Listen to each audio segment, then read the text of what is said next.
Since we are all mortals, living a long and happy life is the best we can hope for. Of course, it would be ideal to die peacefully and without pain, but that's not always the case. Some ways to die are incredibly painful and terrifying. Do you have any idea how painful a snake bite can be?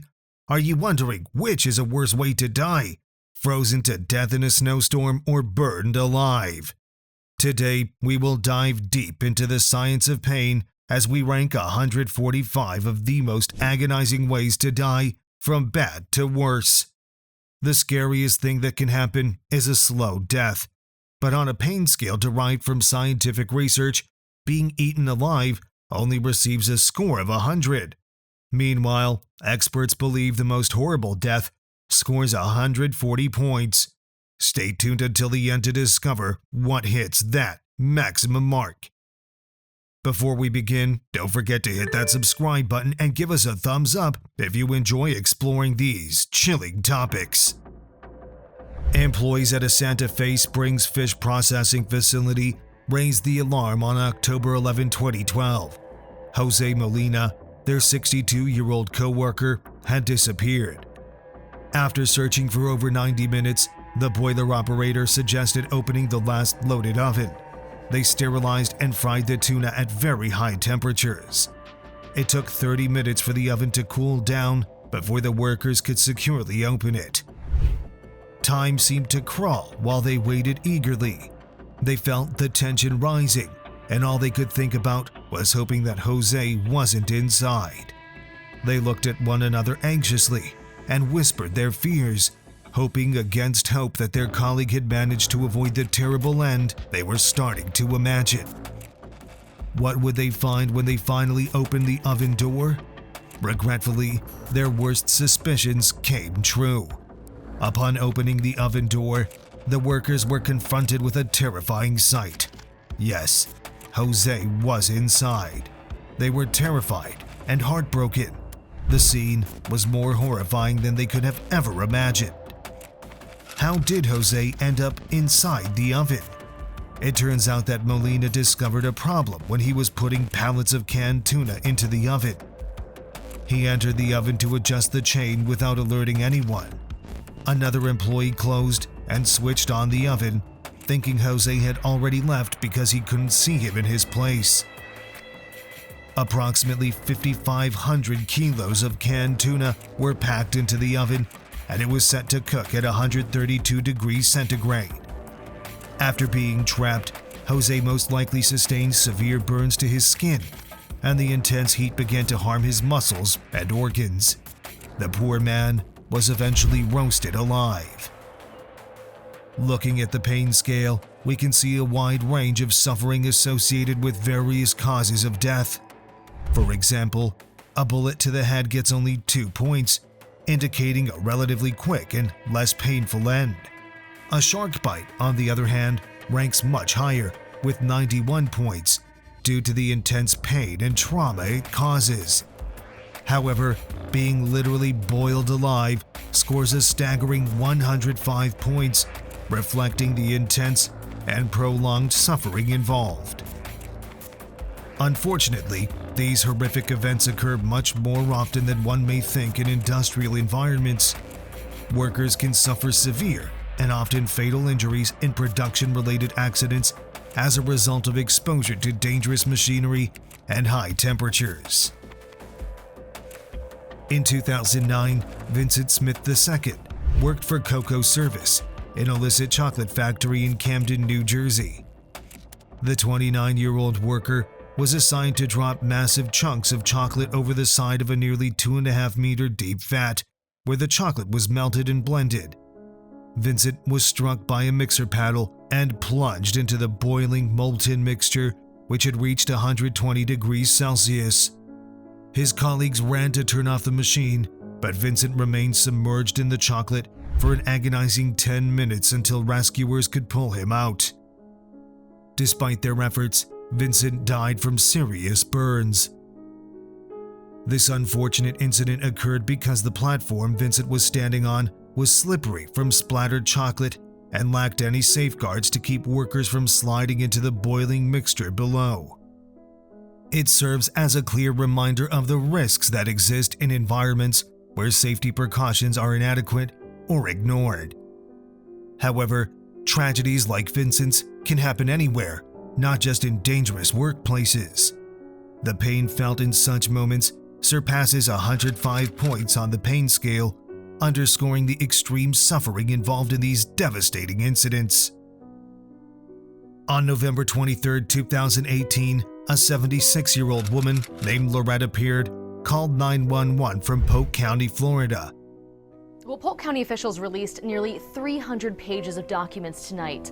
A woman died in the November fire, and there have been discrepancies between the time-stamped incident log and what officials say happened at the scene, mainly if fire crews ever attempted to rescue the woman inside. I think my house is on fire, and I'm here alone, and I'm on a walker. She expressed concern that her house was on fire and emphasized her inability to walk without assistance due to recent surgery. Firefighters arrived at her place right away. The operator told Loretta to leave the building and go outdoors, but she responded with devastating vulnerability. "I couldn't, honey. I wish I could." The nervous sound at the end emphasized the gravity of the issue. Loretta tried to see through the smoke, deepening her fear and desperation. Meanwhile, the fire spread slowly down the remote road where Loretta lived. She was terrified, repeatedly asking if help was coming and if they were sure they were coming to rescue her. Loretta's coughing and wheezing in the background of the conversation, combined with the crackling of the fire, painted a bleak image of her dire situation. Loretta begged for rescue as she burned alive shortly after the flames consumed her. Firefighters were only a few minutes away from reaching her yard. The phone call came to an abrupt end after 20 agonizing minutes, and rescuers arrived 14 minutes later. Surprisingly, no one attempted to enter the house and save her. The fire chief said that firefighters tried, but there was no proof to support his statement. The dispatcher was criticized for providing ineffective instructions. Loretta died in pain due to the negligence of the rescuers. If the firefighters had responded more quickly and efficiently, their arrival, which was several minutes late, might have meant the difference between life and death. The lack of immediate action and the failure to provide proper guidance during her final moments compounded her suffering. Loretta's suffering as the flames consumed her was unimaginable, with a pain scale score of 108. Nobody should have to go through such a horrific death. The sheer agony of burning alive with a pain level of 108 is incomprehensible. Surprisingly, there are accounts of people willingly putting themselves in such agonizing pain. These stories frequently feature extreme incidents of self-immolation or involvement in dangerous stunts and rituals motivated by a variety of factors, including protest, desperation, or mental illness. One example is the use of self-immolation as a means of political protest. Throughout history, people have set themselves on fire to bring attention to issues they believe are worth the ultimate sacrifice. These acts, while intended to deliver powerful messages, cause terrible misery to those involved. Whether motivated by thrill-seeking, cultural traditions, or psychological reasons, these activities frequently result in terrible ends. These stories show the complex and often tragic nature of human behavior, reminding us of the extremes that some people will go to and the profound pain they may undergo in order to achieve their goals or beliefs. On June 11, 1963, a group of American correspondents, including Malcolm Brown, assembled outside the Cambodian embassy in Saigon. The day before, journalists were informed of an upcoming major event. The backdrop for this assembly was deep-seated Buddhist unhappiness with the South Vietnamese government's disrespect for their beliefs. About 350 monks and nuns had gathered for a peaceful demonstration. During this mournful gathering, a car came to a halt near the presidential palace. 3 monks, including Quang Duuk, appeared. Malcolm Brown, focusing his camera, was unaware of the upcoming dramatic scene. Quang Duuk sat comfortably on a pillow in the traditional Buddhist lotus posture, while another monk poured gasoline on him. Quang Duuk continued to pray calmly and determinedly, undisturbed by the pouring of gasoline. As he finished his prayers, he struck a match, which ignited the gasoline. Flames quickly consumed him, along with billowing black smoke. The scene was both shocking and haunting. Quang Duuk's body slowly burned, withering and scorching. His skull turned black from the heat. The scene was marked by stark contrast. While everyone present cried aloud witnessing the self-immolation, the monk remained still and silent despite enduring immense pain. In stark contrast, the monk remained motionless and silent in the face of tremendous pain. Whether it was through meditation techniques or inner spiritual strength, the monk showed tremendous courage in facing his impending death. The normal individual would struggle to bear such suffering, let alone remain composed and silent. This act of self-sacrifice is reported to exceed 110 points on the pain scale due to the immense misery endured. The act of self-immolation was a strong and powerfully symbolic protest against religious persecution and inequality. His sacrifice echoed around the world, bringing attention to the plight of Buddhists in Vietnam and motivating more rallies against the government's policies. This sad tragedy highlighted the lengths some people will go to voice their concerns and convictions. It demonstrated that they would rather burn for what they believe in than live under oppression. Cecilia Chung, a 33-year-old Hong Kong woman, climbed to the peak of the DRC's Nyiragongo volcano in 2007. The volcano had become a popular tourist attraction due to its iconic lava lake, which resembled cracked soil with fiery streaks emerging from its depths. Despite its history of eruptions in 2002, which flooded the city of Goma with lava, the volcano was regarded as quite safe for tourists. Cecilia was attracted by the terrible beauty of the lava lake and went to take a closer picture. As she edged over the crater's rim, she slipped and fell nearly 200 meters before colliding with the protrusion just above the molten lake. The crash cracked multiple bones and caused terrible pain. She found herself dangerously near the lava's extreme heat, which may reach 950 degrees Celsius. Cecilia struggled to breathe due to the intense heat. In that terrifying moment, she faced the immediate danger of serious burns and asphyxiation. Her dire condition underscored the severe hazards associated with exploring such unpredictable natural phenomena, where even a minor misstep could lead to catastrophic consequences. A helicopter and a volcanologist were sent to the area to rescue Cecilia. She initially exhibited signs of life, but the rescue attempt was called off due to low visibility. Unfortunately, Cecilia slipped into the volcanic lava lake before rescue arrived. Eyewitnesses expressed optimism that Cecilia died swiftly upon collision and entry into the lava, sparing her from any pain. According to the pain scale, dying by lava scores an incredible 110. Despite the horrible nature of such a death, it's known for its speed, often causing immediate death. This awareness prompts some people to make the conscious decision to end their lives in this way. Kiyoko Matsumoto, a schoolgirl and a classmate, ascended Mount Mihara on the Japanese island of Izuoshima in 1933. Kiyoko loved her companion, but same-sex relationships were strongly condemned at the time. Kiyoko felt so oppressed that life was unbearable.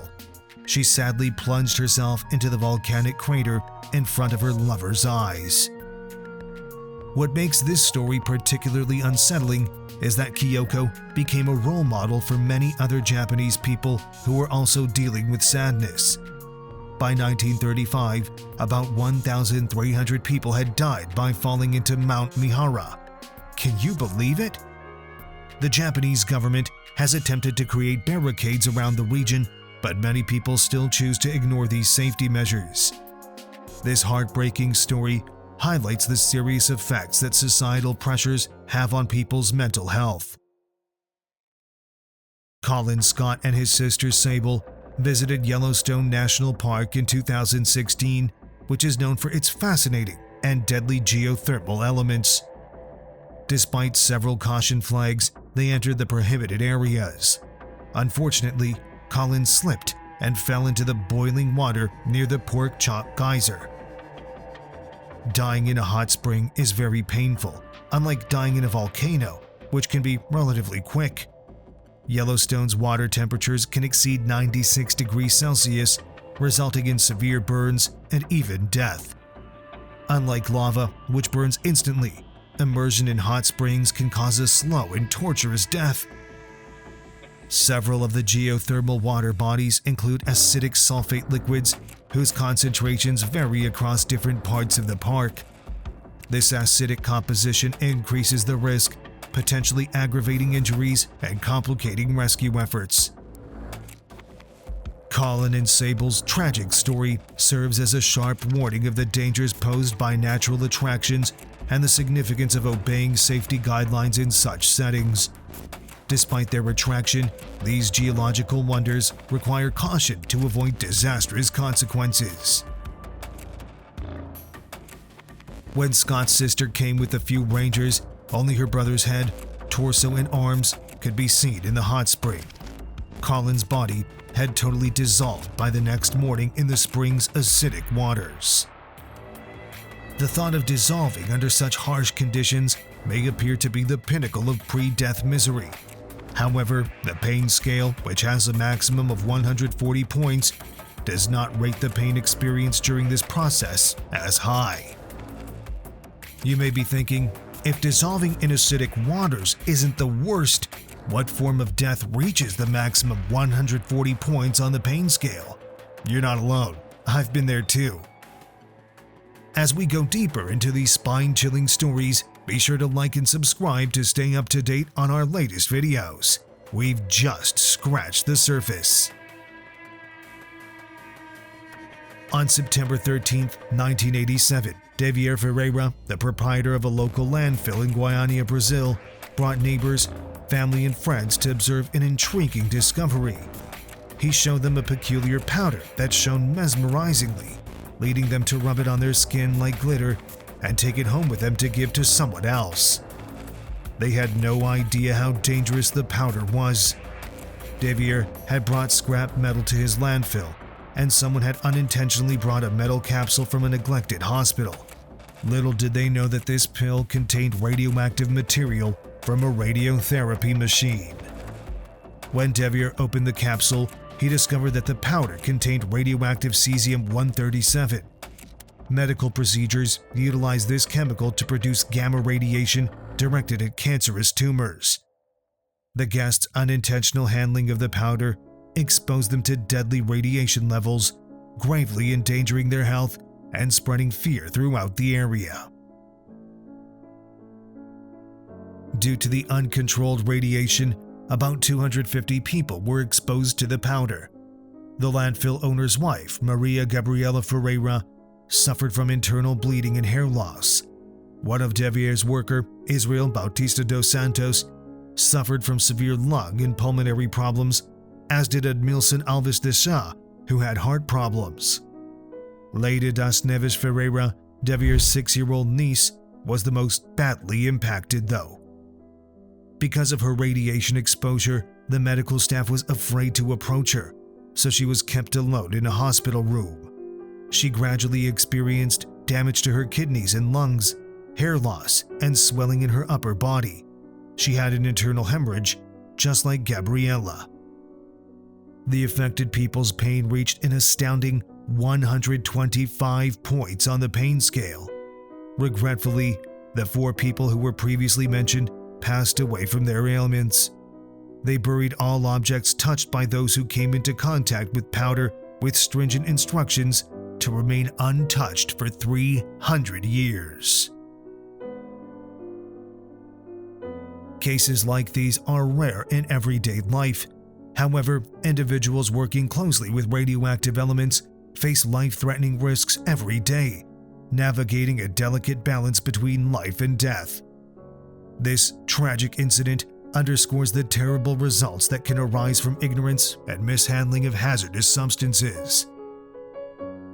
On August 21, 1945, less than 2 weeks after the bombings of Hiroshima and Nagasaki, Harry Dagan was working with the Plutonium Corporation at the Los Alamos test site in New Mexico. To prevent neutrons from coming out of the radioactive plutonium, he employed tungsten carbide bricks to create a barrier around it. However, as he was laying the bricks, he accidentally dropped one of them directly onto him, which resulted in an uncontrollable nuclear fission chain reaction that covered the scientist with a deadly dose of radiation. This is exactly what happened to Harry Dagan on the 25th day of his radiation burn, a slow death from radiation. All the previous steps on the pain scale are corrected by the fact that these pains weren't inflicted on the victims intentionally, but fortunately, you cannot unintentionally expose yourself to suffering that is at the maximum mark of 140 points. After receiving a radiation burn, a person experiences countless excruciating sensations all at once. The skin blisters and ulcers, after which the vessels in it burst and the person dies. In addition, due to the high dose of radiation, you feel how each of your organs slowly fails until you die. Being skinny is the worst feeling in the world, regardless of whether you're in the center of a nuclear reactor or the mouth of a volcano. This word refers to a particular kind of torture in which the victim's skin is first made softer by sunburns or submerged in hot water. After that, the torturer made incisions, starting from the least sensitive parts of the body and ending with the delicate skin of the face. The process was meant to maximize pain while prolonging the victims' lives. Eventually, infections, blood loss, or shock could result in death. However, this kind of punishment has been around for a while, from the ancient Assyrians to medieval Europe, and although it isn't practiced now, it is unquestionably illegal. One of the most torturous ways to die wasn't created by nature, but rather by humans as a kind of punishment. The majority of people are familiar with crucifixion from the account of Jesus Christ, but Britannica states that the practice existed long before Christ lived, dating back to about the 6th century BC. But one of the most well-known crucifixions is that of Christ on the cross, and many painters prefer to portray Christ in a peaceful, beatific way. After all, there are only 4 minor wounds involved, and while hanging on a cross for hours doesn't seem like fun, it also may not seem particularly painful. But it is. The experience is so painful that, as Azusa Pacific University points out, the word excruciating really comes from the word crucifixion. Forbes points out that most crucifixion portrayals are inaccurate in their aspects. Since the nails pierce the wrists rather than the palms, it would hurt like lightning going through your middle and ring fingers and pinching the median nerve, causing your hands to tense in excruciating pain. On the feet, a similar strategy is used, which ultimately makes breathing uncomfortable and challenging. The torment is further intensified by insects chewing away at the wounds. Crucifixion results in an astounding score of 95 on the pain scale. Drowning is unbelievably painful. Although most people agree that drowning is a horrible way to pass away, some believe it's a rather painless option as well. After all, according to Slate, a large number of drowning victims don't seem to be in distress. Despite people wailing and shouting for assistance, it appears to be more draining than painful. Many may believe that you simply die when you submerge yourself in the waves. However, drowning can hurt a lot. We tend to hyperventilate when we struggle in the water, claims Medical Daily. This typically results in breathing in water, which can induce a vocal cord spasm or laryngospasm. Breathing in water can be quite uncomfortable. If you get water into your lungs, the pain is intense and frequently persists for a long time after you leave the water. When paired with the extreme fear that most people feel when actively drowning, this procedure can be excruciatingly painful. Sebastian Junger describes the agony of losing air and being unable to breathe in his book, The Perfect Storm. The good news is that you'll eventually pass out from oxygen starvation, making the remainder of your drowning procedure somewhat calm. Compared to other methods of execution, lethal injection is meant to be a more merciful method. 3 different drugs were previously used in lethal injections: a muscle relaxant to paralyze the victim and produce irreversible cardiac arrest, a barbiturate and anesthetic to make the sufferer unconscious and numb their pain, and a medication to cause both. If all goes according to plan, a condemned individual should receive a fatal injection and be dead in 5 minutes with the least amount of pain. That isn't the case, unfortunately. The majority of states have given up on the 3-drug strategy in favor of single-use medications. The majority of them have not been studied or tested even after years of legal opposition. Despite the precision of fatal injection procedures, the outcome can often result in 14 minutes of pain and horror. A lethal injection can sometimes take up to 2 hours. The experience is characterized by suffering, a feeling of drowning, panic, and terror. During an execution, autopsies have revealed severe pulmonary edema or the accumulation of fluid and blood in the lungs. One word used to describe the discomfort this condition causes is severe. What's worse is that a lot of the medications used in deadly injections are not anesthetics. Rather, they just make you sleepy without actually relieving pain. Witnesses to executions have reported seeing the condemned exhibit agonized expressions. Electrocution death is a horrifying way to pass away. As one might expect, electrocution death is extremely painful and not a pleasant experience. This has been well proven by observing the consequences of electric chair executions. The Death Penalty Information Center describes it as horrifying. The voltage flowing through the body often causes muscles to seize, which can result in broken bones and fractures. Tissues expand excruciatingly, and as the swelling worsens, the skin frequently breaks open and turns a brilliant red color. In addition, people frequently catch fire and have their eyeballs literally fall out of their sockets.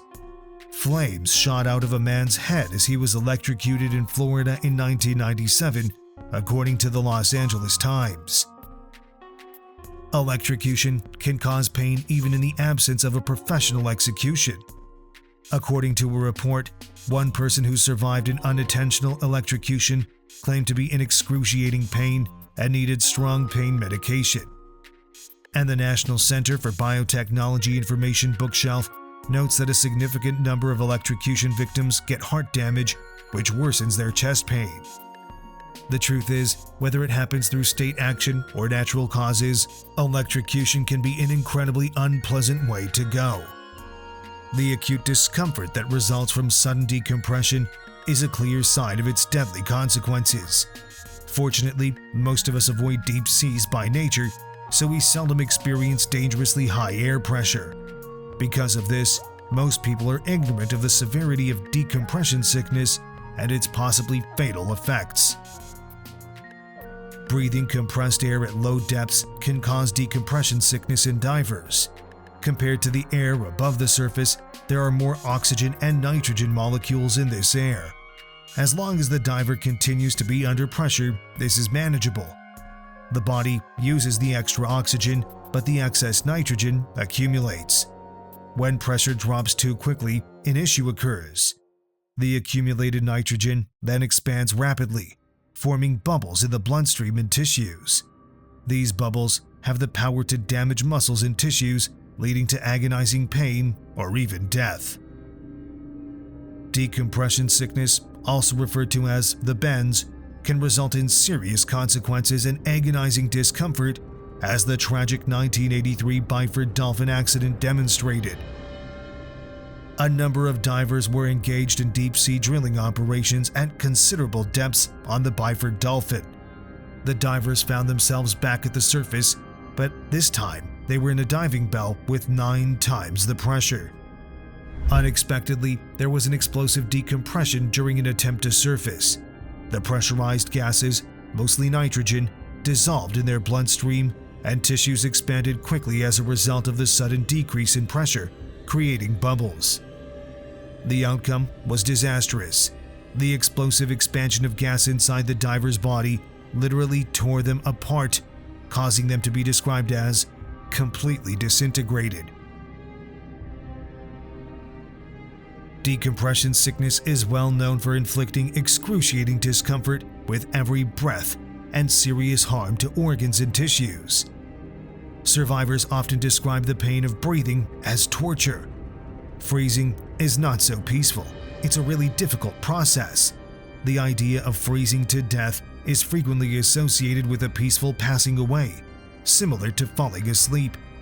This drowsy feeling of drifting away actually marks the second stage of hypothermia, just before losing consciousness. How Stuff Works describes the process of freezing to death as beginning with uncontrollable shaking as your body tries to produce heat. This is followed by muscle rigidity and the confusion as your body starts to malfunction due to a lack of heat. And those malfunctions can cause terrible pain. Your body will draw blood from your extremities just to keep your essential organs warmer when your core body temperature lowers, resulting in excruciating aching in your hands and feet. Frostbite can develop, causing even more pain in your body. Stop shivering, the body is losing its ability to rewarm itself. So it is failing. Everything slows down. Metabolism slows down. So the heartbeat slows down, the breathing slows down, and all the cells slow down, including the brain. Left unchecked, severe hypothermia like this will lead to death. The early stages of frostbite are frequently accompanied by a burning sensation, but if it worsens, you'll quickly lose all feeling in the affected areas. The pain lessens as your body goes numb, and your brain starts acting strangely as hypothermia gets worse. According to Live Science, this uncertainty can result in a condition called paradoxical undressing. People who have acute hypothermia may strangely take off their clothing even if it's chilly outside. In an attempt to locate warmth, they would even try to burrow into the chilly earth, which would further highlight the confusion and poor judgment brought on by the extreme cold. The horrifying idea of being buried alive has captured people's attention for millennia. Suffocation is usually the cause of death in such a situation. You would need to breathe slowly and shallowly to extend your survival, preserving the air that your body is not currently using. But when fear creeps in, this gets really challenging.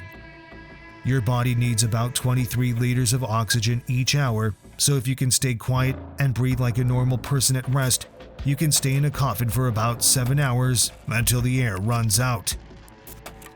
As carbon dioxide accumulates and replaces oxygen, your heart will finally cease pumping and you will become unconscious.